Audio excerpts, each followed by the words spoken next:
Hiva Paiba kay Kile. In this video, sasagot ulit tayo sa mga questions and comments ng ating mga subscriber. So merong nagtanong dito, kung na-sponsor ka po ni employer as a cleaner, allowed ka ba mag-work ng part-time sa iba? Like cleaning jobs din po?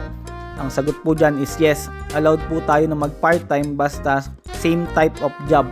Kahit dalawa o tatlo pa yung part-time nyo dito, basta hindi siya nakaka-apekto sa main job nyo. Additional info po na maganda rin dito sa Finland, yung mga asawa na nakuha po natin, pwede rin po sila mag-work ng kahit anong field dito and mag-part-time. Hopefully nakatulong tong ating video. So kung may mga questions pa kayo, i-comment nyo na lang down below.